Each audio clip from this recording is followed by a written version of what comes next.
Daniel Harris had always believed that life changed with noise. Big moments, loud arguments, clear endings. He never imagined that everything could shift on a quiet evening that looked like every other one. The house felt too still that night. The air carried the faint smell of dinner that had gone cold. Daniel stood near the kitchen counter, scrolling through his phone without reading anything. From the hallway, he could hear Laura moving slowly, getting ready for bed. No words passed between them. It's not because they were angry, but because silence had become easier than trying. Daniel and Laura had met in college in Michigan. They had been young, hopeful, full of plans. They married soon after graduation, moved where work took them, and built a life step by step. For years, they were happy in the way people expect to be happy. But somewhere along the way, their connection faded. Not all at once, little by little. Like color washing out of a photograph. Laura worked long hours at a healthcare office. Daniel worked in marketing. Their schedules rarely matched. When they did sit together, they talked about bills, chores, or what needed fixing in the house. They stopped talking about feelings because those conversations felt heavy and confusing. Daniel told himself this was normal. Everyone he knew said marriage changed over time. Still, there were nights when the quiet felt too loud at work. Daniel was known as reliable and calm. He liked order. He liked plans. He believed in doing the right thing. That was why he noticed Emily Carter right away, not because she was loud or dramatic, but because she was calm in a different way.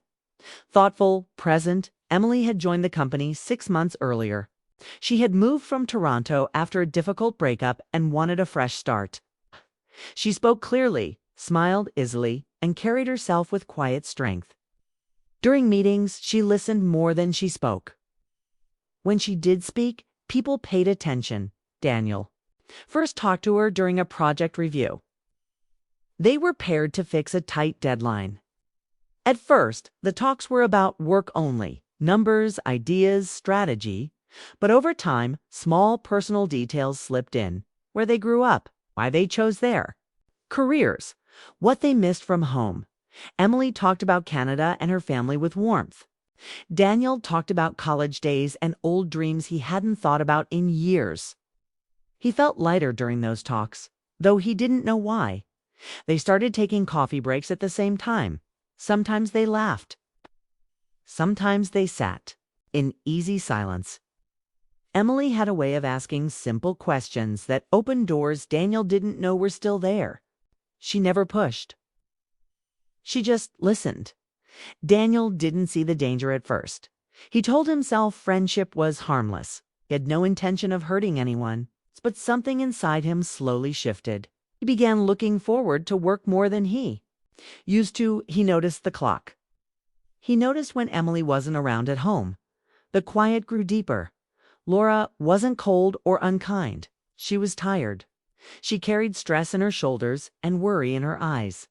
Daniel wanted to reach her, but every attempt felt awkward. When he asked if something was wrong, she said she was just exhausted.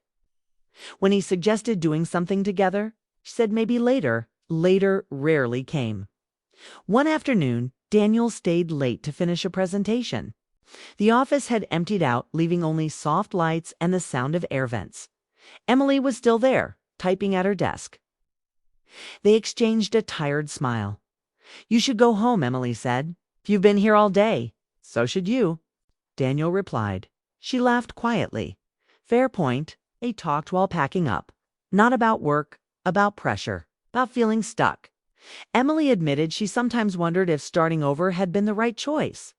Daniel surprised himself by saying he sometimes felt like a stranger in his own life. The words came out before he could stop them. Emily didn't react with shock. She nodded, like she understood. That simple reaction hit Daniel harder than he expected.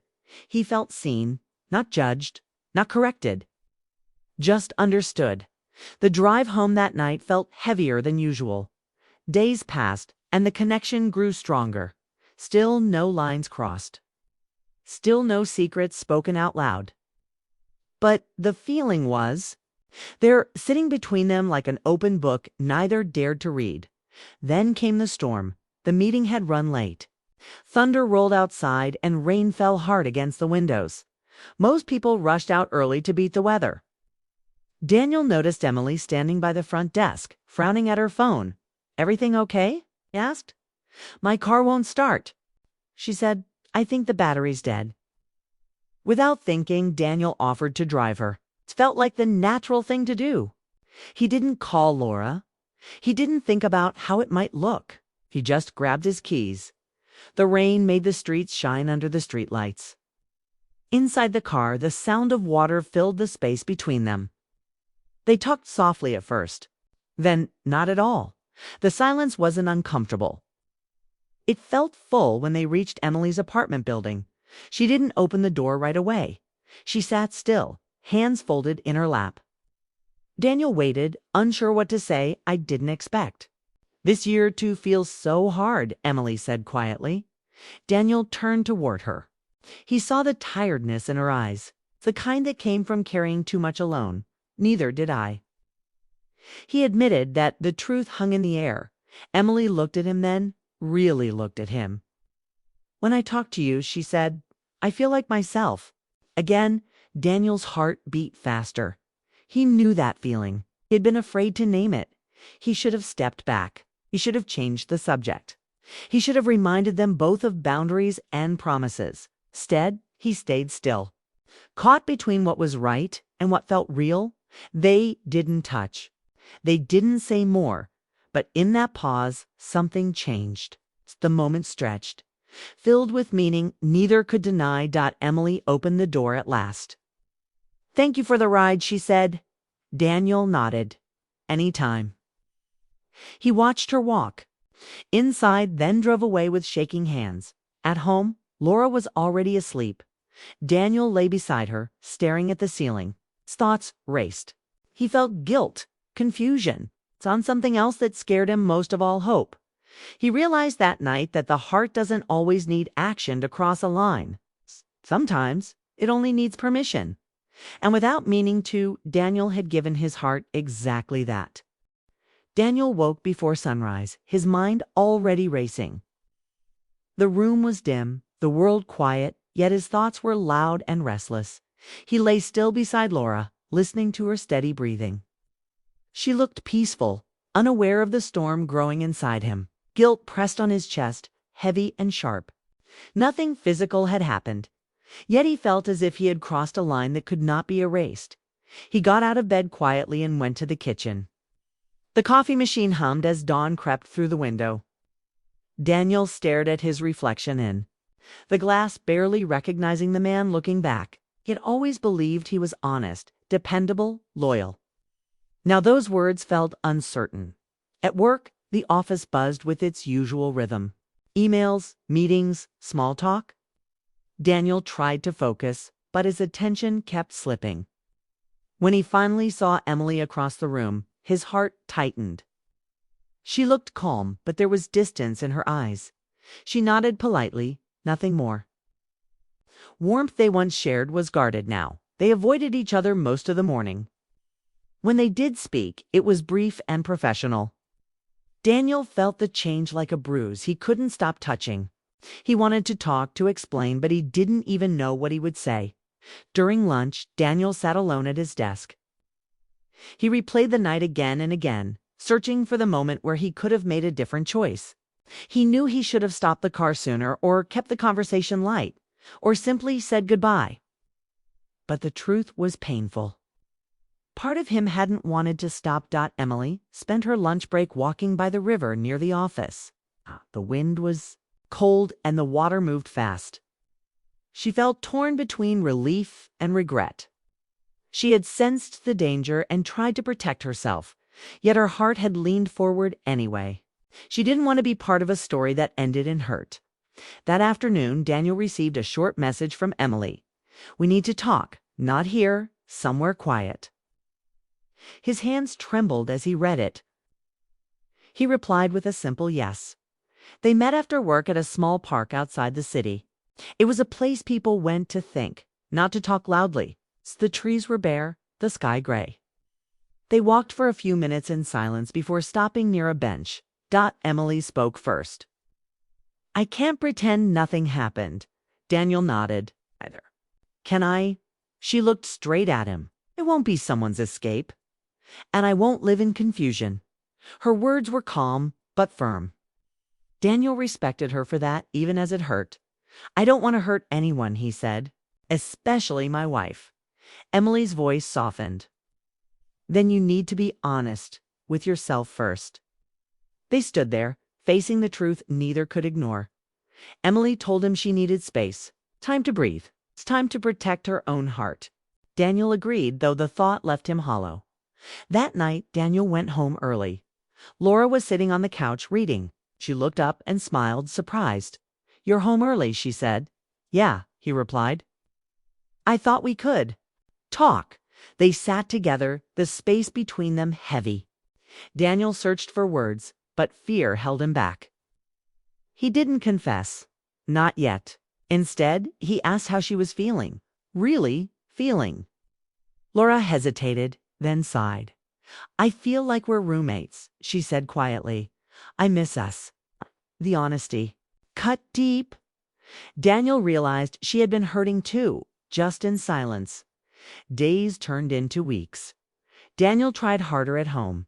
Cute, listened, made time. Laura noticed the effort, but something felt fragile, like glass that had already cracked.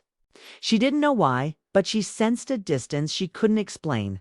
At work, Daniel and Emily kept their distance. No private talks, no long looks, just professionalism. Yet the connection lingered, unspoken but alive. Daniel respected her. Request for space, even when it hurt. One evening, Laura asked a simple question that stopped him cold. Is there someone else? Daniel froze. The truth hovered on his lips. He could deny it. He could avoid it. But he remembered Emily's words about honesty. There's no affair, he said carefully, but I let myself get too close to someone. Laura's face changed. Pain, shock, sadness. She didn't yell.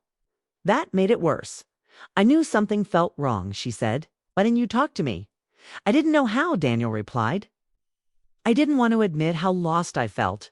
The tears filled Laura's eyes. So you looked somewhere else. The silence that followed was heavy and real. That night, Laura slept in the guest room. The next days were filled with difficult talks about neglect, about unmet needs, about years of quiet distance. They didn't blame each other fully, but they didn't excuse the hurt either. Counseling was suggested. Boundaries were set. Trust, once steady, now needed rebuilding. Emily heard about Daniel's honesty through his changed behavior, kept his distance, respectful and clear. One afternoon, she stopped by his desk. I heard you're trying to fix things, she said. Softly, I am, he replied. She nodded. That's the right choice. There was sadness in her eyes, but also relief. They both knew this was the ending they needed, even if it wasn't the one their hearts wanted. Months passed. Life slowly found a new rhythm. Daniel and Laura attended counseling. Some days were hopeful, others painful. But they were honest now, and that mattered. Emily accepted a position in another city. On her last day, she and Daniel shared a quiet goodbye, no promises, no regrets spoken out loud. Just understanding, as Daniel drove home that evening, he reflected on how close he had come to losing everything. He understood that infidelity wasn't always about action. Sometimes it began with silence, with unmet needs. With avoiding hard conversations, that night had changed everything, not because of what happened, but because of what it revealed. And Daniel knew one thing for certain. The heart could wander quietly, but the consequences always spoke loudly in the end.